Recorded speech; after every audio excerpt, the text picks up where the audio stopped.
Hello, this is Miyad Nakhavali, and you are watching and listening to the Middle East Analitika. On this episode, we speak about the political situation in Morocco. I speak with Christopher Cox, PhD researcher at the Institute of Arab and Islamic Studies at the University of Exeter. Dr. Cox, thank you very much for joining the program. Thank you very much for having me. While the Arab Spring led to the fall of the regimes in several MENA countries, including Libya, Egypt, and Tunisia, Morocco was able to handle the situation by implementing some certain changes. Why couldn't other countries in this region do the same? Sure. Well, in my opinion, the answer to that question is very much reflected in what separated Morocco from, historically, from those other cases. So, in terms of Moroccan political history, Morocco has long been seen as arguably one of the sort of main liberalised autocracies of the region. So, longer periods of political pluralism, multiple parties, regular elections, widely free and fair and open compared to others in the region, where the palace has traditionally perpetuated an image of being aloof or distinct from day-to-day governance. You could say such instances have indeed been a facade for the most part, whereby ultimately overall power and authority remained in the hands of the and the elites aligned to them. But these more democratic or open mechanisms allowed it to better present a less autocratic and top-down facade to citizens compared to other states like Egypt or Tunisia.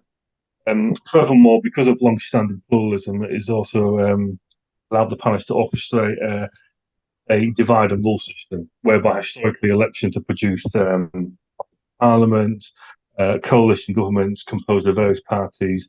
As a result, internal government squabbling, disagreements over policy making, public falling outs have been on regular display. The regime has been able to sort of operate knows practice as being the problems whenever there being issues with them.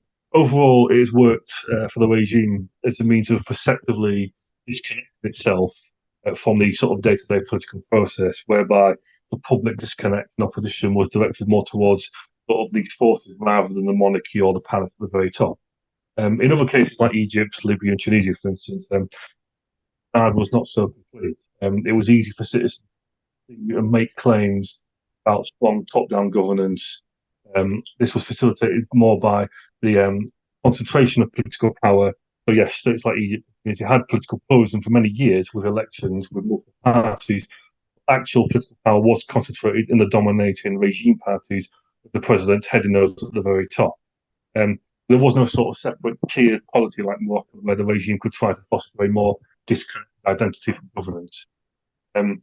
Furthermore, this sort of builds on what we talk about with monarchies in the MENA region, and overall having been better placed to ride the wave of the Arab uprisings better than republics. That's symbolic and theoretical social between the head of state, institutions, and government structures.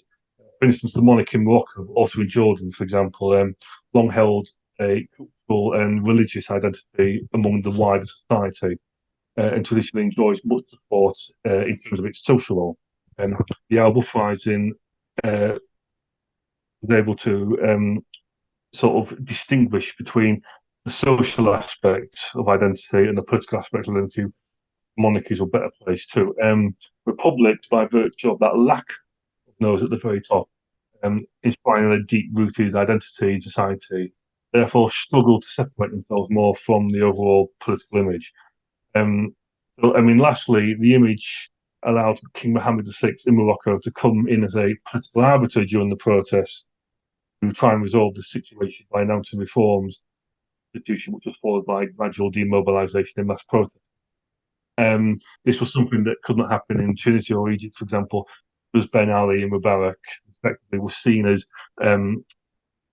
being the part of the problem. Where, for instance, when they announced things like constitutional changes, fresh elections, that they themselves not stand for re-election, had the inverse effect, where if anything, it accelerated the protest demands for their immediate ouster. Right. So yeah, that's sort of it in a nutshell. Right. Let's talk about the role of West. United States and European Union expressed support for the Arab Spring movements in general. but their level of involvement and support varied from country to country. Actually, there are no indications that the West actively supported the protest in Morocco, unlike some other countries, let's say for Libya or for Syria. Why is that so? What's the reason behind that? Absolutely. There are very few indications of Western involvement in Morocco during the uprising. Aside from various statements by Western politicians about the need for leaders to listen to and address the issues that are being expressed by protesters. And I think part of this was the overall shape the uprising took in Morocco, so the experience there. The uprising was far smaller, far more peaceful than compared to other countries. There was no large-scale police violence and repression. Um, where the regime responded fairly early on with reform pledges. So the mass protest began in late February, hence the name of the main movement, the 20th February movement, and began winding down mid-March onwards when the king came out and made those announcements. You tended to see major Western responses to instances where there were far more violence, regime intransigence to demands of protest, and a larger scale and duration of the mass protest. At the end of the day, the Western interactions were very much dictated by geopolitical interests in the region. That's why you saw more outspokenness with the uprisings in Syria, for example, given the Assad regime's alignment with Iran, whilst less so on Bahrain, for example, which is a fiercely Western aligned state where, for example, one of the US's main naval fleets is based there. Um, Libya has historically shown hostility. Sorry, Western states have traditionally shown hostility towards Libya in terms of the Gaddafi regime and experience there, which is what made it easier for NATO involvement. Um, Egypt has been a major ally of the West since the late 1970s, where overall we saw mixed messaging and ambivalence from the West towards the situation there, given the regime's alignment and concerns about the Muslim Brotherhood, for example. But on the other hand, it is well known that the West has been outspoken about the rampant human rights abuses that have been going on, even though at the end of the day they continue to view Egypt as an ally in the region. Going back to Morocco, Morocco has long been a Western geopolitical ally. But overall, I feel the main reason why there was not much involvement there was how the uprising transpired, which was largely peaceful and came to a close rather constructively, at least on the surface, through the reform. It did not become a major international crisis that might have wanted or influenced them to get involved, which overall doesn't explain why we didn't see much involvement there. Right. Let's talk about the internal and domestic policy of Morocco. We know that the Arab Spring, one of the significant impact of the Arab Spring on Morocco was the creation of a new political party called Justice and Development Party. What is the current position of this party and about other parties? Which parties are active at the moment?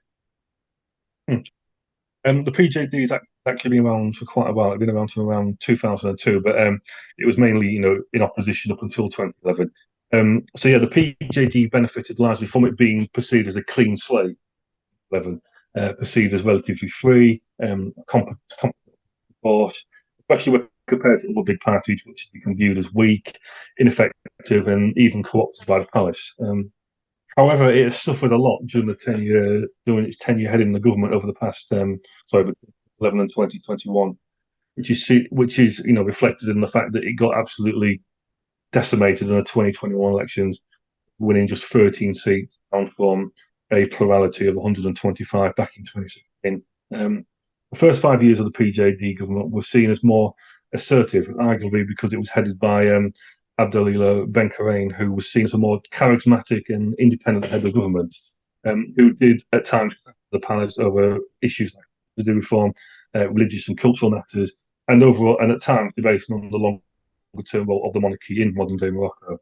In fact, many people who I've spoken to in Morocco have said that his popularity led to what they call the La Blockage affair in 2017. Basically, there were elections in late 2016, which produced another PJD win, but not an outright majority where they would have to go into negotiations to form a coalition government with other parties. It proved to be quite a protracted period where Morocco didn't have an effective government whilst they were wrangling and negotiating over the government in terms of who would get what portfolio and cabinet.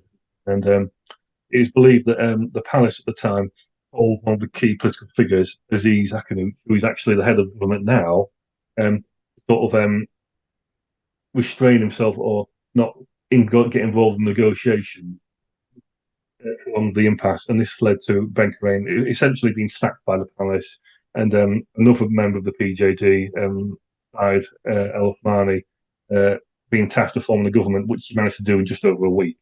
So a lot of people seeing this as the opportunity the palace used to try and manoeuvre Ben Crane out of power because of his perceived popularity. El Othmani, on the other hand, is being seen as far more docile when it comes to the palace, perceived as weak, acting largely at the behest of the palace, lockstep says, etc. From this point onwards, the PJD has overall been perceived as going down the same route as other parties in the past. So, being co-opted by the palace, the impact on how they are perceived by voters, as well as generally the handling of a certain issue, so various issues like the cost of living, subsidy reform again, and of course the strong lockdown responses to the COVID pandemic massively impacted Moroccans economically. All these factors helping the crushing defeat in 2021. Indeed, I would argue that the image the PJD held in 2011 is long gone now, and you see that when you interview Moroccan voters and activists on the ground, many cited weak and co-opted, more or less like the others. It's also worth pointing out that the PJD found itself between a rock and a hard place with its decision to normalise ties with Israel, was essentially taken by the regime, i.e., the palace. But the government of the day couldn't exactly go against the palace on such big policy like this. This further fueled the schism within the party's historic strong support for the Palestinians. So, I mean, in terms of like the other parties, in a nutshell, many of the other political parties in Morocco, particularly the larger ones like the USFP, Istiklal, the Valley of National Independence, the Authenticity and Modernity Party, do still suffer from internal problems like democratic accountability, so between leadership and members, policy deliberation between all levels of the party, dominated by individuals, etc. And these were major problems that were highlighted during the uprising. In fact, these were sort of major rallying calls for protesters, where they were problematized as the overall sort of narrative of what was wrong in Morocco.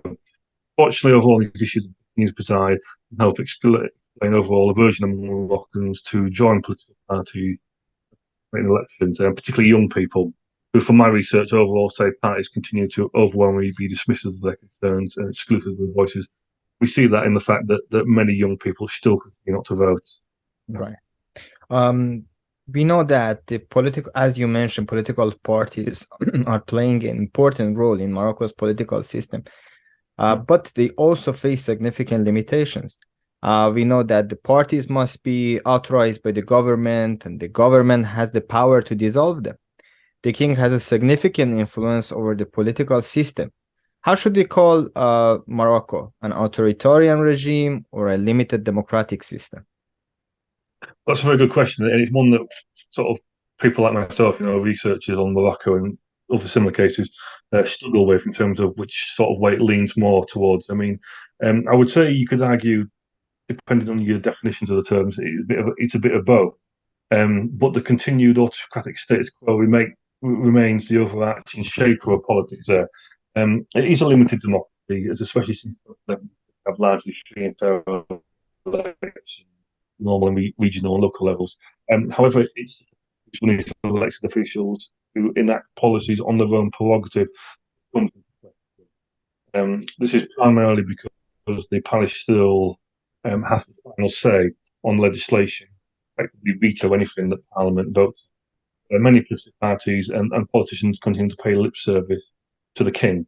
It's not like in the UK or Spain, for example, where monarchy effectively has no political power and can't intervene on the day-to-day running of affairs or the executive. Attempts to sort of break out the system of Morocco, for example, with Ben Karain being more charismatic and these sort of public clashes with the monarchy at times. It's obvious that the palace viewed that as a threat, and hence why he was manoeuvred out of power in 2016-17. So what we can say to a degree, there is a democratic electoral system. The ability for the executive and legislature to produce on that on deliver policy massively circumspect the palace. It is also worth mentioning, however, that the monarchy does still interfere at the electoral level, and we see this with gerrymandering, for example, the major long-standing issue in Morocco. Specifically, historically, this has been through greater seat distribution in rural areas compared to urban centre ones, where people and communities in rural areas tend to be more conservative and supportive of the royal system, and tend to vote for parties that are more aligned to the palace. Obviously, you have more people that live in cities compared to the for example. So there's an uneven seat distribution there. Not least, the regime benefits massively from an overabundance of political parties in the system, where there are some 35 active political parties. This helps with the divide and rule narrative I mentioned earlier, where no party can ever secure an outright majority in parliament and go on to lead government, where you always need that coalition element to govern, which helps in the regime in terms of it dividing the political class. And further, the regime has a history of either creating or legalizing a new party when one is perceived as gaining too much power and clout within the system. An important example was the legalization of the USFP in the 1960s, the Istiklal, which is seen as getting too ahead of itself by the palace. More recently, the creation of the PAM, the BJD, where PAM was actually formed by a guy called Ali Himmer, who was a close personal friend. So the overall motive behind these was that they fragment the vote and diminish the threat that these opposition parties may pose. So Morocco does exhibit some key democratic traits, but these are still massively outweighed by the regime's continued capacity to make actual decision making. Right. Let's now talk about Morocco's foreign policy. We know that Morocco is a key partner for the European Union. The two have signed various agreements and initiatives aimed at strengthening the relationship. However, we know that at the same time, European Union is criticizing Morocco for its human rights records and also for the Western Sahara region's status. Um, how do you forecast the relationship between these two sides?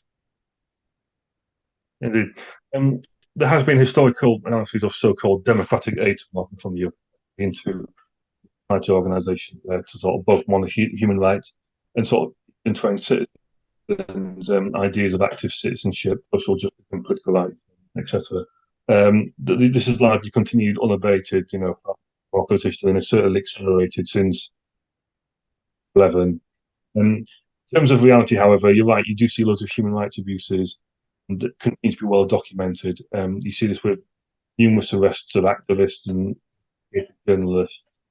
You also see a heightened online repression whereby security services are monitoring more the activities, especially on social media, of activists and arresting them all. Again, as has been the case around the world, the lockdowns for the pandemic have been used to further step up sort of pressure action. Um, in terms of, you do see the EU Commission and European leaders raising these issues at times, but I would argue that these are largely incremental, as we haven't seen anything concrete done, whether it's some form of sanctions or major instances or hesitancies to cooperate with Morocco. And Morocco remains a major economic partner, migration transit point into Europe. All of the considerations when it comes to Europeans' policies regarding Morocco. Relations haven't been seamless. In particular, there were spats between Morocco and Spain in 2021 when Spain allowed a Polisario commander to travel there for medical purposes. Morocco seemingly retaliated by allowing thousands of migrants to illegally into Ceuta, one of the Spanish enclaves in Morocco, with accusations Moroccan border guards helped them. So, and part of this was to underscore Morocco's importance to Europe in terms of trying to curb migration from Africa. Overall, Morocco does continue to maintain good relations with Europe. I'm not a foreign policy expert or international relations expert, but it may be the case that you may pivot more towards Morocco concerning its autonomy plan for the Western Sahara and away from the original UN solution in the 1990s. This is primarily because the Moroccan regime has been on a massive international drive over the past few years, sort of win over countries to its autonomy plan. And it's got huge boosts from this, for example, from the US, where in exchange for normalizing ties with Israel, the US has essentially recognized Morocco's autonomy plan, and therefore you could argue Moroccan sovereignty over the Western Sahara. And also, Spain came out last year endorsing the plan, and France have also called it a credible solution. So clearly winning over sort of the big heavyweights in Europe. At the end of the day, I believe sort of prioritized objectives by Europe will give way to them and trump any other considerations like human rights, etc. We have seen this with the rapprochement with Spain in 2022, following the events in CETA the previous year, and continuing growing ties between Morocco and Europe. For example, Morocco is currently working with Spain and Portugal to put together a bid for the 2030 FIFA World Cup. Um, where is China in these equations? We know that China and Morocco have signed various agreements aimed at boosting economic cooperation and investment, particularly in infrastructure projects. Is it possible that Morocco may shift toward China because of the already mentioned disagreement over the human rights and Western Sahara's status? How do you see this? I'm not overly familiar with Moroccan-China relations, but I will say Chinese investment in infrastructure projects is a major thing we've seen across Africa, not just Morocco, over the past decade or so. Another major example being road developments in Sudan. Indeed, there has been a major drive for China for economic investment in Africa. As for whether we'll see a pivot towards China and away from the West, I can't really say. However, sorry, a pivot towards China. However, I will say that I doubt greater moves towards China would come at the expense of those existing ties with Europe and the West more broadly. Morocco continues to rely on strong economic ties with Europe, particularly agricultural exports, heavily invested in EU schemes like the Euro-Mediterranean Partnership, which brings in vast amounts of economic investment and financial aid. From these, it is in quite a privileged position to access large parts of the single market of the EU and without having to be a member of it. Culturally, it continues to benefit from the knowledge exchange program, where many Moroccan students benefit from these exchange programs and scholarships to universities across Europe. And of course, much of the Moroccan diaspora, which is one of the largest in the world, has long been residing in Europe, like in Belgium, Netherlands, France, and more recently Spain. The recent normalisation of ties with Israel has enhanced sort of Morocco's relations with Israel and the US. With Israel, it has opened up all sorts of economic opportunities for the two, and it has been important for other aspects like regime, security cooperation. So, from these examples, at this time, I don't envisage a pivot towards China at the expense of these ties. I mean, it may well be that Morocco does move more towards China, but not necessarily away from Europe or the West. Let's talk about the Middle Eastern power and regional powers' influence on Morocco. We know that Morocco has expressed concern about Iran's support for the Polisario Front and has accused Iran of seeking to destabilize the region by supporting various groups. Iran, on the other hand, also accuses Morocco of supporting Saudi Arabia and United Arab Emirates in the regional rivalry. How do you think that regional powers impacted the political arena in Morocco?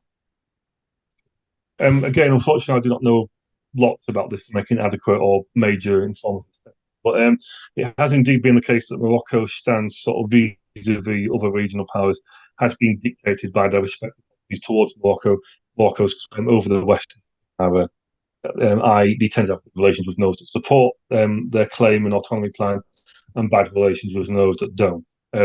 Moroccan Algerian relations have been negative one way or another since long after Algeria's independence in the 1960s, where its support for Polisario has long been a source of contention with Morocco. Recently, this has escalated with repeated diplomatic spats between the two, over Algeria's renewed or heightened support for the uh, Western Saharans. Morocco's international drive for recognition and support of its autonomy plan and recent normalisation with Israel. Indeed, both countries cut ties in 2021. Do I think there's a chance of a hot war breaking out between the two? No, not really. Overall, I think this sort of military threat is minimal, as these kind of spat incidents have happened throughout much of the history between the two countries over the decades. And European states, particularly the old colonial power France and to Spain to a lesser degree, have been trying to keep the current situation in check and to avert further escalation. Right. While Morocco has a centralized government and a modern legal system, tribalism continues to influence politics and society in various ways. We know that many politicians and officials have strong tribal connections and they rely on those networks. So, how effective is the government in creating a nation state in Morocco? This, of course, varies between various localities within Morocco, but overall, in terms of sort of rural political trends, we continue to see the practice of wasta, so connections and services, continues to dominate political relations between these areas and the central government. Most people tend to elect people not because of the political party manifesto or platform that they more because of the individual person, whether they know that person or not, and what that person provides them in terms of immediate service. Um, the advanced regionalisation in 2011, the 2011 constitution advocated stepping up regionalisation, so decentralisation across Morocco, which has created more accountability for local institutions like mayors, councils, municipal assemblies, giving them more budgetary responsibility and policy-making powers. Since 2011, you could argue that this advanced regionalisation has tried to better formalise this historic arrangement with greater investment in the local authority and political autonomy. However, more research is needed to see how well these reforms have manifested in different localities across Morocco over the past 10 years or so. In terms of the regime's creation and sort of framing of the nation state, if you will, it continues to work well in the palace's favour, helps maintain the sort of social contact between these communities and the local social and cultural entities related to the institution of the Alawite monarchy. As I mentioned earlier, the monarchy relies massively on its cultural and social characteristics for its relations with the people, and this works at its best really in those rural communities. So again, this of course varies from region to region, whereby, for example, the Rif region in northern Morocco has traditionally had a more negative view of the monarchy government. For example, it's long been marginalised, has lacked investment, and has its own character, Rifian identity. Um, so uh, the nation state arrangement enjoys less support there, where people are more likely to engage in protests or challenge the nation construct by the monarchy. Right. Okay, we began with the Arab Spring. Let's also end with the Arab Spring. We know that the Arab Spring taught Arabs how to learn new ideas, how to mobilize, and how to use social media to show their solidarity with each other. Could you please tell me what Arab Spring has left behind for Morocco, or in other words, what's the legacy of Arab Spring for Morocco? I could go into a lot of detail here because this is essentially what my doctoral research was all about, the longer term legacy of the uprising in Morocco, particularly with grassroots political engagement among young people. So one of the main legacies has been one related to an inspiration dynamic, sometimes sort of discerned as a political awakening. By this, I mean citizens wanting to explore issues related to social justice, civil and political rights, democracy, and inclusivity in decision making more so than before 2011. Especially those that are pertinent to them. So, for example, again with youth interest in youth matters like education, economic prospects, and implementation. Given we know there remains an overall overarching autocratic power in Morocco, the question begged is why have we not witnessed another sort of major mass protest event like the uprising, especially given if there's greater awareness of these issues, sort of rights issues. Um, Part and parcel of politicised citizens, since especially among the youth, is awareness of the complexities surrounding governments, including risks of personal repression and destabilisation. If you interview loads of Moroccans over there, they'll sort of say, "Oh, thankfully we didn't turn into like Libya or Syria in terms of their Arab uprising experience." So as a result, this sort of puts more people off engaging in mass protest, fear that the regime response might lead to a situation. Um, so in some ways, the Arab uprising was both, it had a bit of a paradoxical effect. It was both inspired people to be more active, or at least interested and seek out ideas related to political rights. But at the same time, it is sort of tempered aspirations in terms of how opposition and dissent should be orchestrated when it comes to the regime, where it is overall viewed that mass protest the answer. There is an increase in protest, but those are a lot more localized and homogenous around sort of certain issues. Nothing like the uprising. Um, so I mean, as much so as such. Many, like I say, my research mainly focused on young people. Such many young people have pursued practice for what can be called gradualism, whereby the overarching objectives are to press for gradual and social political changes in the culture, in the political culture from the grassroots up, and not to rock the boat. So with youth, there's mainly been witnessed through joining of political and human rights NGOs, both because they are perceived as more receptive of youth and overall because of the continued negative reception that political parties have. However, there are major limits to this dynamic. So you have continued regime and security oversight of NGOs, monitoring activities, and issues over licensing activities. All it impacts their ability to be independent and do things on their own. Um, as a result, this has led to more young people sort of joining them after becoming interested and then leaving at a later time because of the conclusions believe that nothing can be changed. So yeah, just trying to think of something else. So we have, like I said, we often question whether the citizens across the Arab world back in 2011 broke the barrier of fear, i.e., the autocratic, where that would no longer be such a big factor in whether they engaged in civil disobedience or not. From the research I've done, this continues to remain overall, where we do see some protests, but again, more localized, nothing like the mass protests. We continue to see repression with online based activism. As you say, social media played a major role in action coordination and solidarity back in 2011. A major reason for the success was the fact that at the time the security services hadn't caught up in terms of being able to grasp this resource and monitor it. But they've done that since 2011, become a lot more adept monitoring people and harassing them. So as a result, social media's viability as a political tool has arguably gone down over the years since, not up. More and more people are not willing to use it for fear of like personal risk. Um, Last but not least, there is a rather sort of funny paradox. If we refer back to the political awakening narrative that I just mentioned, in terms of youth specifically, again, we have seen many seek out means of engaging politically, looking into political, social, and economic issues. And indeed, social media has helped to a degree of that. However, in many quarters, this has led to the inverse effect of increased depoliticalization. Young people with this newfound knowledge find so few outlets to express them. This crucially lies with elections and political parties, which young people have continued to find overall ineffective and exclusive of their voices.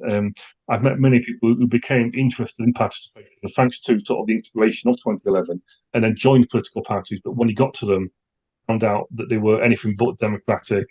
They kept being ignored, and they became disillusioned and just left, and essentially gave up. Um, with because they don't see a future for them in there. So the impact. So this leads to an impact, and then becoming even more disillusioned with the state of politics in Morocco. Chris, thank you very much, and it was a pleasure talking to you. It's great. Thank you very much. Thank you very much for watching and listening to us. Please don't forget to subscribe.